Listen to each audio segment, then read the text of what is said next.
Pernah dengar nggak istilah boncos jalur VIP?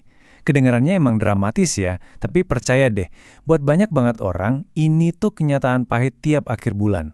Nah, di pembahasan kali ini, kita akan bongkar tuntas jebakan tersembunyi di balik kemudahan finansial modern yang bisa bikin gaji kita lenyap dalam sekejap. Oke, jadi apa sih sebenarnya boncos jalur VIP ini? Mungkin sebagian dari kalian udah akrab sama istilah ini, atau mungkin baru pertama kali dengar. Nggak masalah. Intinya, yuk kita bedah bareng-bareng jebakannya satu persatu, biar kita semua jadi lebih melek dan nggak gampang kejebak lagi. Setiap jebakan kan biasanya dimulai dengan umpan yang enak ya. Nah, di dunia keuangan digital sekarang ini, umpannya itu datang dari dua teman kita yang akrab banget, pinjol dan pay later. Coba deh kita lihat, sebenarnya apa sih janji manis yang mereka tawarkan? Nah, ini dia nih yang namanya jalur VIP finansial. Coba bayangin deh, kamu lagi scroll-scroll nemu barang yang udah lama diincar. Atau tiba-tiba ada kebutuhan mendesak. Lihat kalender, aduh tanggal gajian masih jauh banget. Tapi cuma dengan beberapa klik aja di HP, barang atau uang itu langsung ada di tangan. Rasanya tuh kayak jadi sultan sekejap kan? Kayak punya kekuatan super finansial. Jadi, biar jelas ya, apa sih bedanya pinjol sama pay later? Simpelnya gini, kalau pinjol itu kasih kita pinjaman uang tunai. Kalau pay later itu fasilitas buat beli sekarang, bayar nanti. Tapi persamaannya satu, dua-duanya itu cepat dan gampang banget prosesnya. Gampang banget.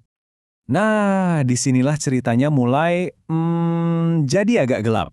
Ibarat koin, ada dua sisi. Sisi pertama itu janjinya yang manis banget. Akses uang cepat, bisa belanja apa aja tanpa nunggu, prosesnya nggak pakai ribet. Tapi, coba kita balik koinnya. Di sisi lain, ada kenyataan pahit yang sering kali kita lupain di awal. Bunga yang mencekik, biaya-biaya siluman, dan yang paling serem, resiko masuk ke lingkaran setan utang. Terus, pertanyaannya gini, kenapa ya kok yang paling sering kena jebakan ini tuh teman-teman kita yang gajinya mungkin masih UMR, terutama Gen Z? Ternyata, ada beberapa alasan utama yang bikin kelompok ini jadi sasaran empuk. Coba kita pecah satu-satu ya. Pertama, jelas, kebutuhan mendesak. Tiba-tiba motor mogok atau butuh ke dokter, sementara dana darurat kosong. Kedua, ya, gaya hidup. Lihat teman-teman di sosmed bisa ini itu, ada tekanan sosial buat nggak ketinggalan kan.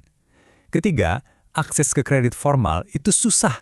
Mau ngajuin kartu kredit ke bank, aduh, ribetnya minta ampun, belum tentu di-approve lagi. Nah yang terakhir, dan ini yang paling kuat, godaan kemudahan instan itu sendiri. Siapa sih yang nggak tergoda? Oke, sekarang kita masuk ke bagian intinya. Gimana ceritanya kemudahan yang kayak malaikat penolong ini bisa berbalik 180 derajat jadi malapetaka? Dan prosesnya ini cepet banget loh.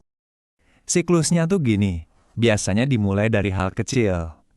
Cuma jajan kopi mahal dikit, pakai pay later aja deh. Atau nonton konser yuk, tiketnya pakai pinjol dulu. Satu transaksi, klik, beres. Rasanya enteng kan? Nah, karena enteng, kita jadi ngulangin lagi. Dan lagi. Beli ini, beli itu. Nggak kerasa pas akhir bulan, jeng-jeng. Semua tagihan kecil itu datang keroyokan dan tiba-tiba udah jadi monster tagihan raksasa yang siap nelen gaji kita bulat-bulat. Nah, momen inilah yang namanya boncos. Boncos itu ya istilah gaulnya buat kondisi tekor parah. Pas hari gajian datang, hari yang harusnya bahagia, duit yang masuk ternyata cuma numpang lewat. Langsung habis buat bayar utang-utang yang udah numpuk dari bulan lalu.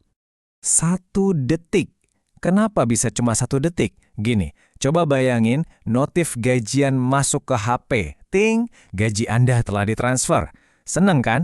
Tapi di detik yang sama, ting, pembayaran tagihan pay later berhasil. Ting, pembayaran pinjol berhasil. Benar-benar dalam sekejap mata, hasil kerja keras kita sebulan penuh itu lenyap, cuma numpang lewat doang.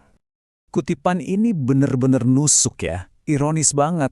Sesuatu yang awalnya kita pikir bakal jadi malaikat penolong di saat kepepet, malah jadi malaikat pencabut nyawa buat keuangan kita. Ini pengingat yang keras banget kalau kemudahan tanpa kontrol itu bahaya. Oke, jadi setelah kita bongkar semua ini, apa dong pelajarannya?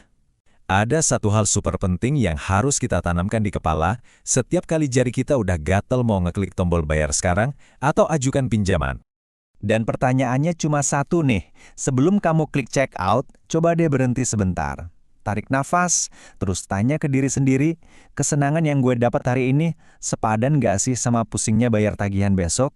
Kenikmatan sesaat ini, apa bener-bener layak ditukar sama stres dan cemas di akhir bulan?